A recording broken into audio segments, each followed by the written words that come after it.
السلام علیک یا ابا عبداللہ۔ اعوذ باللہ من الشیطان اللعین الرجیم، بسم اللہ الرحمن الرحیم، الحمد للہ رب العالمین، السلام علی الحسین وعلی علی ابن الحسین وعلی اولاد الحسین وعلی اصحاب الحسین۔ آپ دیکھ رہے ہیں ایام زینبیہ کا ہمارا خاص پروگرام جمال کربلا، جس میں ہماری گفتگو اب تک جمال کی تشریح پر ہو چکی اور جمال کی قسموں پر ہو چکی، اور پچھلے ایپیسوڈ میں ہم نے ظاہری جمال جو کربلا میں جناب ثانیہ زہرا نے دیکھا اس پر ہم نے گفتگو کی تھی۔ آج انشاءاللہ اس گفتگو کو آگے بڑھاتے ہیں، اور ہمارے ساتھ اس گفتگو کو آگے بڑھانے کے لیے خواہر تفسیر فاطمہ رضوی دوبارہ موجود ہیں۔ آئیے ان کا استقبال کریں۔ السلام علیکم خواہر۔ وعلیکم السلام ورحمۃ اللہ وبرکاتہ۔ خواہر، پچھلے ایپیسوڈ میں آپ نے جناب ثانیہ زہرا سلام اللہ علیہا کی نظروں سے یوں کہہ لیجئے کہ کربلا کا جو کچھ بھی ظاہری جمال تھا اس کا تذکرہ کیا تھا۔ میں آج آپ سے پوچھنا چاہ رہی ہوں کہ باطنی جمال کی اگر ہم گفتگو کریں تو وہ کون سی چیزیں ہیں جنہیں باطنی جمال کی فہرست میں ڈالا جا سکتا ہے؟ اعوذ باللہ من الشیطان الرجیم، بسم اللہ الرحمن الرحیم، وبہ نستعین وہو خیر وناصر ومعین۔ ہم سب سے پہلے ذات امام حسین پر سلام بھیجیں گے، مولا ہمارے سلام کو قبول کرے۔ الہی آمین۔ السلام علیک یا ابا عبداللہ۔ یہ ایک وہ جملہ ہے جس سے ہمیں اور آپ کو سکون ملتا ہے کہ اب زندگی آسان ہو جائے گی، کیونکہ جب ہم ابا عبداللہ الحسین کو سلام کرتے تو وہاں سے بے شک سلامتی کا جواب آتا ہے۔ دل و نظر پہ تیرا احترام واجب ہے، میں مستحب نہیں کہتی یہ کام واجب ہے، بے شک سلام اس لیے کرتی ہوں آپ کو مولا، میں جانتی ہوں جواب سلام واجب ہے۔ سبحان اللہ۔ تو بس اسی سلام کے ساتھ ہم اپنے گفتگو کا آغاز کریں گے۔ ہم نے کربلا کے جمال ظاہر کو دیکھا، حالانکہ سارے جمال ہم بیان نہیں کر پائے، بہت سارے جمال باقی رہ گئے۔ اب جمال باطن کی بات اگر ہم کریں گے تو سب سے پہلا جو جمال باطن یا جمال معنوی آئے گا وہ کربلا والوں کے اندر جو تھا، جسے علی کی بیٹی نے دیکھا، وہ ہے رضا بقدر الہی۔ سبحان اللہ، سبحان اللہ۔ اللہ کی رضا پہ راضی رہنا یہ سب سے بڑا جمال تھا جو باطن میں ان کے اندر موجود تھا، اور کربلا والوں نے یہ جان لیا تھا کہ ہم حق پر ہیں کیونکہ ہم حسین کے ساتھ ہیں۔ اب اگر ہم حسین کے ساتھ ہیں اور ہم حق پر ہیں تو جو کچھ بھی ہمارے ساتھ ہو اس کے لیے ہم تیار ہیں، ہم راضی ہیں۔ امیر المؤمنین نے ایک مقام پہ فرمایا کہ میں نے کبھی بھی نبی کریم کو یہ کہتے ہوئے نہیں سنا کہ خدا یہ میرے ساتھ تو نے کیوں کر دیا، یا یہ پتھر جو میرے ساتھ برسائے جا رہے یہ کیوں برسائے جا رہے میرے اوپر، یا نماز کی حالت میں جو میری بے حرمتی کی جا رہی ہے ایسا کیوں ہو رہا ہے، یا یوں کہہ دیا جائے کہ لوگ مجھے ساحر کہہ رہے ہیں، لوگ مجھے جادوگر کہتے ہیں، اس سے مجھے نجات کیوں نہیں دیتا۔ جو حالت اللہ نے ان کی رکھی اس حال میں وہ راضی رہے۔ کیا بات، نہ صرف یہ کہ خوش رہے، ایک خوش ہونا ایک الگ مسئلہ ہوتا ہے، راضی ہونا ایک الگ مسئلہ ہوتا ہے، تو یہ راضی تھے۔ اسی طرح سے امام صادق علیہ الصلوۃ والسلام کا ایک جملہ ہے کہ مصیبت آنے سے پہلے ائمہ جو ہے وہ کوشش کرتے ہیں کہ جو مصیبت آئی ہے اسے قبول کر لیا جائے، اور اس کے بعد مولا فرماتے ہیں نحن نصبر، ہم صبر کرنے والوں میں سے ہیں۔ صبر وہی کر سکتا ہے جو اللہ کی رضا پہ راضی رہے۔ اللہ کی رضا پہ راضی رہنے کا ایک فائدہ پتہ ہے کیا ہے؟ جی، انسان کبھی بے قرار نہیں ہوتا، انسان کبھی بے چین نہیں ہوتا، اسے سکون مل جاتا ہے، اسے راحت مل جاتی ہے۔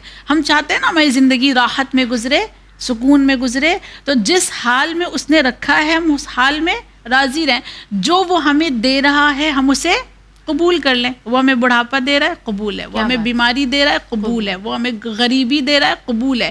جب تک اللہ کی دی ہوئی چیزوں کو قبول کرنے کا ہنر نہیں آئے گا تب تک ہم اپنی زندگی کو راحت و چین سے نہیں گزار سکتے۔ یہی ادائیں تھی کربلا والوں کے اندر کہ تیر آیا قبول کر لیا، پیاس آئی قبول کر لیا، شہادت آئی قبول کر لیا، لاشیں پامال کیے گئے قبول کر لیا، شہزادیوں نے، بیبیوں نے، بچوں کے لاشیں آئے قبول کر لیا۔ کسی ایک شہزادی کا، کسی ایک بیبی کا آپ تاریخ کربلا میں مجھے بین دکھا دیں کہ میرے لال یہ تمہارے ساتھ کیا ہو گیا. ہر بیوی کے لیے یہ ملتا ہے کہ اپنی اولاد کے لاشے پہ شکر کا سجدہ ادا کیا ہے اور قبول کیا ہے اللہ کی طرف سے جو کچھ بھی ہوا ہے. جس دن یہ ہنر ہمیں آ جائے گا نا, ہم بھی اپنی دنیا کو دیکھیں گے کہ جمال کے سوا ہمیں کچھ نظر نہیں آتا. بی بی نے یہی چیزیں دیکھی تھی کربلا کی سرزمین پر کہ ہر ایک کے پاس رضا بے قدر الہی موجود ہے, ہر ایک کے پاس اللہ کی ذات سے راضی رہنے کا ہنر موجود ہے. یہ بی بی کی نگاہ میں ایک بہت بڑا جمال تھا, اور اس جمال کو بی بی نے اس عالم میں دیکھا کہ ایک فرد ہے جو اشقیاء کے درمیان گھرا ہوا ہے اور وہ اتنا زیادہ خدا سے راضی ہے, اس قدر پروردگار عالم سے راضی ہے کہ جنگ کرتا جا رہا ہے, قربانی دیتا چلا جا رہا ہے, مگر چہرے پہ سکون کے آثار ہیں, بے قراری کے آثار نہیں ہے. اور وہ اتنی زیادہ اپنی رضا کو اپنے چہرے سے ظاہر کرتے ہیں کہ رب کو کہنا پڑتا ہے یا ایتھا النفس المطمئنہ ارجعی الی ربک راضیۃ مرضیہ, آ جا میرے پاس اس عالم میں اے نفس مطمئنہ کہ تو مجھ سے راضی ہے اور میں تجھ سے راضی ہوں. دیکھیں دونوں طرف کی بات ہو رہی ہے نا. بالکل. ایک انسان ہوتا ہے جو اللہ سے راضی ہو جائے, ممکن ہے کہ اللہ اس سے راضی نہ ہو. لیکن امام حسین کے لیے قرآن کیا کہتا ہے, اس عالم میں پلٹ آؤ کہ اللہ تم سے راضی ہے اور تم اللہ سے راضی ہو. یہ خود اپنے آپ میں ایک حسن تھا, ایک جمال تھا. اور دوسرا جمال دوسری طرف دیکھیں کہ نہ صرف یہ کہ امام حسین نفس مطمئنہ تھے کربلا میں, جتنے بھی شہید ہیں سب کے سب نفس مطمئنہ ہے. فرق کیا ہے اس نفس مطمئنہ میں اور انصار حسین جو نفس مطمئنہ ہے, ان میں فرق کیا ہے؟ فرق صرف ایک ہے, امام حسین اللہ کے لیے نفس مطمئنہ ہے, انصار امام حسین کے لیے نفس مطمئنہ ہے. یہ حسن ہے, یہ جمال باطن ہے جو ثانیہ زہرا اپنی آنکھوں سے دیکھ رہی تھی. بے شک جناب امام حسین علیہ السلام کے اصحاب کے جیسی وفاداری اور کسی اصحاب میں نہیں ملی, اور یہی وجہ ہے کہ امام نے خود کہا کہ جیسے اصحاب و انصار مجھے ملے ویسے نہ میرے نانا کو ملے, نہ میرے بابا کو ملے, نہ میرے بھیا کو ملے. تو خواہر اس کو بھی جو ہے وہ, یعنی ایک طرف تو آپ نے بتایا کہ ان کا یہ جو اللہ کے لیے رضا بقدر الہی تھی وہ جمال تھی, جو ان کی یہ وفاداری امام حسین کی جانب تھی یہ بھی تو ایک جمال ہی ہوئی. بے شک یہ تو ایک ایسا جمال ہے کہ اس جمال کو چھٹے آقا نے سلام کیا ہے. ہم اور آپ روزانہ زیارت عاشورہ پڑھتے ہیں, اور اگر روزانہ نہیں پڑھتے تو کم از کم ہم محرم الحرام میں پڑھتے ہیں روزانہ. جو محرم الحرام میں روزانہ نہیں پڑھتے وہ کم سے کم عاشور کے دن پڑھتے ہیں. اور جب عاشور کے دن پڑھتے ہیں تو اس میں ایک جملہ آتا ہے السلام علی الارواح التی حلت بفنائک واناخت برحلک. یہ جملہ کس کے لیے ہے؟ کس کے لیے ہے یہ سلام؟ کس کے لیے ہے؟ امام صادق علیہ الصلوۃ والسلام کس کو سلام کر رہے ہیں اس جملے میں؟ امام حسین علیہ السلام کو. امام حسین کو اس جملے میں امام حسین کے اصحاب کو. جی, اس جملے میں امام حسین کے اصحاب کو سلام کیا جا رہا ہے. معصوم امام اگر کسی کو سلام کریں تو ان کی وفاداری کیسی ہوگی اندازہ لگانا مشکل ہے. السلام علی الارواح التی حلت بفنائک, ان ارواح پر میرا سلام. و چھٹے آقا کہتے ہیں کہ جنہوں نے اپنے آپ کو حسین پر فنا کر دیا, واناخت برحلک, اور ان کی اطاعت میں اپنے سروں کو اس طرح سے جھکا دیا کہ ان کی پیشانی خاک پر آ گئی. اناخت برحلک یعنی پیشانی کو اس قدر نیچے جھکانا جو وہ خاک سے مل جائے. یعنی اتنا خوبصورت انداز میں سلام کرنا ایک معصوم امام کا, یہ ان کی وفاداری کی ایک مثال ہے. اور اگر ہم تاریخ کربلا میں مثال دیکھنا چاہیں وفاداری کی تو ساری وفاداری ایک طرف, علمدار باوفا کی وفاداری ایک طرف. یہ جمال جو وفا کا جناب عباس میں جناب زینب دیکھ رہی تھیں, اس کا لطف ہی کچھ الگ تھا.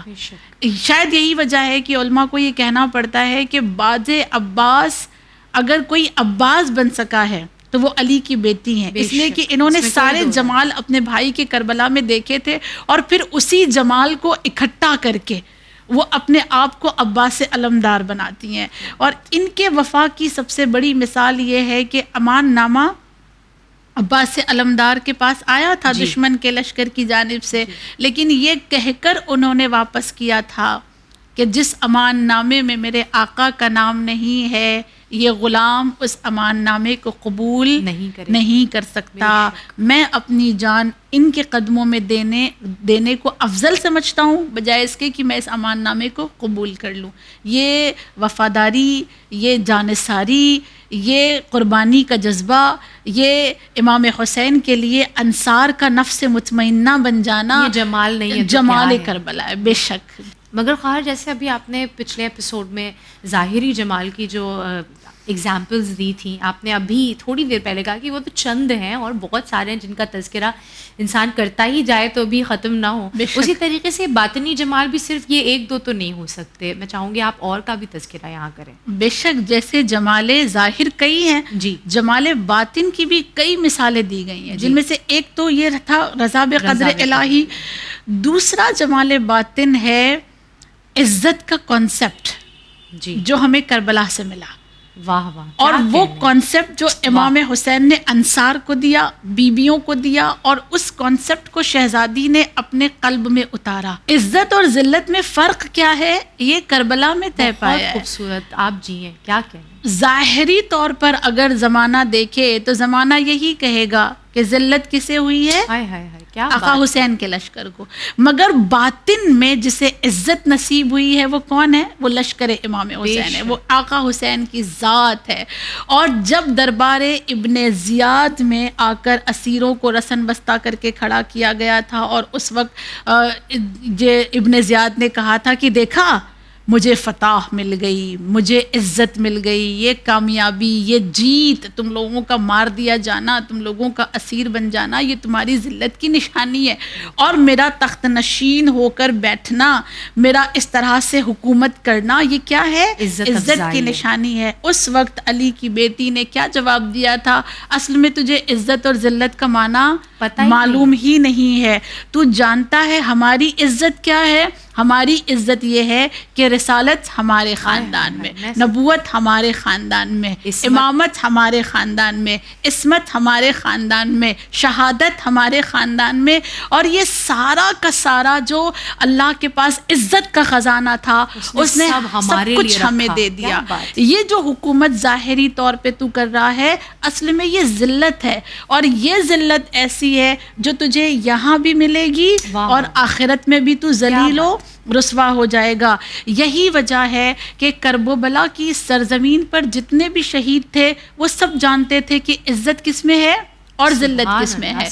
جب جس نے عزت اور ذلت کے فرق کو سمجھ لیا تب اس نے اپنے فیصلے کو بدل کر اس کا لشکر چھوڑ کر ان کی جانب آ گئے، جس میں حضرت حر کی مثال ملتی ہے. بہت ساری ایسی مثالیں موجود ہیں، خود جناب زہیر ابن قین کی مثال موجود ہے، کیونکہ یہ سمجھتے تھے کہ عزت اور ذلت کا کانسیپٹ کیا ہے. اور پھر آقا حسین کا کرب و بلا کا وہ جملہ ہیہات من الذلہ کہ ذلت ہم سے بہت دور ہے، بے شک ہم ذلت کے قریب نہیں جا سکتے. اور یہ جملہ کہنا کہ عزت سے مر جانا ذلت کی زندگی سے کہیں زیادہ افضل ہے، یہ ہمیں سمجھاتا ہے. کربلا کی سرزمین پر کی شہزادی دیکھ رہی تھی کہ اصل عزت کس میں ہے اور ذلیل کون ہو گیا. خدا نے ہمیں کس قدر عزت عنایت کی ہے اور ان ظالموں کو کس قدر رسوائی دی. حالانکہ ان کی ذلت کے لیے کیا کچھ نہیں کیا گیا. ایک پروپیگنڈا جو کیا گیا وہ کیا کہ قتل کر دیا گیا، باغی خارجی. یہ کہا گیا، کیوں کہا جا رہا تھا باغی اور خارجی؟ تاکہ یہ شہادت پوری چھپ جائے، اسے چھپا دیا جائے، اسے پسے پردہ ڈال دیا جائے، کوئی نہ سمجھ سکے کہ کون مارا گیا تھا. دیکھیں لوگوں کے دلوں میں ڈر تھا. جی بالکل بے شک. کوئی یہ نہیں کہہ رہا تھا کہ حسین مارے گئے، کوئی یہ نہیں بتا رہا تھا کہ نہیں بتایا جا رہا تھا کہ نواسہ رسول مارا گیا ہے، زہرا کا بیٹا مارا گیا ہے. ہر ایک جب کسی نے پوچھا کہ کون مارا گیا، خارجی گروہ ہے، ایک باغی، ایک خارجی، بس یہی جملے. کیوں؟ اس لیے کہ جانتے تھے کہ جس کو مار دیا ہے وہ باوقار ہے, وہ باعزت ہے, اور عزت انہی کے گھرانے سے منسلک ہے. ہم کل بھی ذلیل تھے, آج بھی ذلیل ہیں, اور کل بھی ہم ذلیل ہوں گے. تو یہ جو عزت دیکھی ہے شہزادی نے, یہ ہم کہہ سکتے ہیں کہ کربلا کا سب سے بڑا معنوی جمال تھا. امام حسین کا وہ ایک جملہ اپنے آپ میں کہ ذلت کی زندگی سے عزت کی موت بہتر ہے. بے شک تا قیامت تک وہ شعر مجھے پورا تو نہیں یاد, مگر اس کا وہ ایک جملہ ہی اپنے آپ میں کافی ہے کہ انا پرست غریبوں کا چارہ ساز حسین, کہ اگر اس دنیا میں لوگوں کے پاس عزت باقی ہے تو اس کی زمین حسین نے رکھی ہے کربلا میں. اور میں آپ سے اسی عزت کے سلسلے سے خواہر پوچھنا چاہ رہی ہوں کہ عزت حاصل کرنے کے لیے کن کن چیزوں کو, یوں کہہ لیجیے اگر یوں تو بے شک و تو عز و منتشا و تو ذل و منتشا, مگر عزت حاصل کرنے کے لیے وہ کون سی چیزیں ہیں جو ضروری ہیں؟ عزت حاصل کرنے کے لیے سب سے پہلی جو چیز ضروریات میں شامل ہے وہ ہے صحیح عقیدہ. جس کا جتنا صحیح عقیدہ ہوگا اس کو اتنی عزت ملتی چلی جائے گی. کیا بات. جس کا عقیدہ ایسا ہو کہ میں تجھے امیر کہہ کے سلام نہیں کروں گا کیونکہ میرا امیر صرف حسین ہے. آپ دیکھیں آج ان کو کتنی عزت ملی ہے. سبحان. ہاں, جن کا عقیدہ یہ ہے کہ پوری کائنات علی کے خلاف ہو جائے مگر ہم علی کی بیعت میں ہیں, ہم علی کے ساتھ رہیں گے, ان کو دار پر بھی عزت ملتی ہے. انہیں شہر بدر ہو جانے کے بعد بھی عزت حاصل ہوتی ہے. لہذا سب سے پہلا جو ضروری مرحلہ ہے عزت حاصل کرنے کا وہ درست عقیدہ ہے. عقیدہ جتنا بہتر ہوتا چلا جائے گا اتنی زیادہ عزت حاصل ہوتی جائے گی. دوسری چیز جو عزت کے لیے سب سے زیادہ ضروری ہے وہ عقیدے کے ساتھ اطاعت الہی ہے. اب ایک بار آپ نے عقیدہ صحیح کر لیا اور اس کے بعد لا الہ الا اللہ کو اپناتے ہوئے آپ نے اپنے اعمال کو درست کر لیا تو پھر آپ کی عزت بڑھتی چلی جائے گی. بعض اوقات انسان عقیدے پر تو بہت مضبوط ہوتا ہے لیکن اطاعت میں پیچھے, لیکن اطاعت کے معاملے میں وہ تھوڑا سا کہیں نہ کہیں پیچھے ہو جاتا ہے, یا ماحول کو دیکھ کر یا دوستوں کو دیکھ کر یا پڑوسیوں کو دیکھ کر, اور پھر ایکسکیوز دیتا ہے ہم کیا کریں, ہماری مجبوری ہے, ہم ایسے کرنے پہ مجبور ہیں لہٰذا ہم کرتے ہیں. وہ انسان کبھی عزت حاصل نہیں کر سکتا. اگر عقیدہ صحیح ہے تو اپنے اعمال کو ظاہر کرنے میں کیا حرج ہے. ہم کر سکتے ہیں نا, اپنے اعمال کو ظاہر کر سکتے ہیں. یاد رکھیں ہم اور آپ کہ ہمارے اعمال ہی ہیں جو ہمارے عقیدے کا اظہار کرتے ہیں. کربلا کی سرزمین پر جناب زینب دیکھ رہی تھیں, یہ سارے کے سارے اپنے اعمال کے ذریعے سے اپنے عقیدے کو ظاہر کر رہے ہیں. کوئی یہ کہتا ہے کہ میرا بیٹا میری آنکھوں کے سامنے قربان ہو جائے, کوئی یہ کہتا ہے امام حسین پر میرا بھائی قربان ہو جائے, میں قربانی دیکھنا چاہتا ہوں. کوئی ماں یہ کہتی ہے کہ آقا حسین پر میرا بچہ شہید ہو جائے, میں اس شہادت کو دیکھنا چاہتی ہوں. یہ اعمال تھے ان لوگوں کے جو ان کے عقیدے کو ظاہر کر رہے تھے کہ انہوں نے ولایت حسین کو ایسے قبول کیا ہے کہ اب اطاعت حسین میں ان کے قدم پیچھے نہیں ہٹ سکتے. یہ ایک خوبصورت سا جمال تھا جو علی کی بیٹی نے دیکھا کربلا کی سرزمین پر. بے شک خواہر, یہ جو آپ نے سلسلہ یہ جو تال میل آپ نے ان دونوں کے درمیان بتائی ہے عقیدے اور عمل کے درمیان, مجھے لگتا ہے آج کے اس ایپیسوڈ کا پیغام یہی ہے. اور یہ ناظرین کے لیے بھی میرے لیے بھی ایک بہت بہترین پیغام ہے کہ درست عقیدہ اپنے آپ میں کچھ نہیں ہے اور بہترین اعمال اپنے آپ میں کچھ نہیں ہے. یہ دونوں جب ایک ساتھ ہوں تو پھر یہ حسن آتا ہے, بے شک خوبصورتی لے آتے ہیں. اللہ آپ کو جزائے خیر سے نوازے کہ یہ باتیں روز ہماری آنکھوں سے گزرتی ہیں, مگر ان میں سے جو کہتے ہیں نا کہ سمندر میں سے موتی نکالنے والی بات ہے. اللہ آپ کو اور توفیقات سے نوازے کہ آپ ایسی ہی موتیاں ہمارے حوالے کرتے ہیں. بہت بہت شکریہ آپ کا. ناظرین کرام, ہمارا تیسرا ایپیسوڈ یہیں اختتام پاتا ہے پروگرام جمال کربلا کا, جہاں ہم نے باطنی جمال دیکھا کہ پروردگار کی رضا پہ راضی رہنا کس طریقے سے ایک جمال تھا کربلا کا, جسے ثانیہ زہرا دیکھ رہی تھیں, اور فخرانہ انداز سے رسیوں میں قید ہونے کے باوجود, بے ردا ہونے کے باوجود دشمن کی زمین پر ہونے کے باوجود فخرانہ انداز سے بی بی نے جواب دیا ہے کہ میں نے کربلا میں سوائے جمال کے اور کچھ دیکھا ہی نہیں. اللہ ہمیں توفیق دے کہ ہم بھی اپنی مشکلوں میں اسی طریقے سے جمال کو ڈھونڈیں اور اس کی رضا پر راضی رہیں. انشاءاللہ دوبارہ حاضر خدمت ہوں گے اس پروگرام کی اگلی قسط لے کر، جس میں مجھے یقین ہے کہ آپ بھی بے چینی سے جاننا چاہتے ہیں کہ وہ اور کون سی چیزیں ہیں جو جمال کربلا کی فہرست میں آئیں گی. ضرور حاضر خدمت ہوں گے انہیں بھی لے کر. دیکھتے رہیے چینل ون. فی امان اللہ.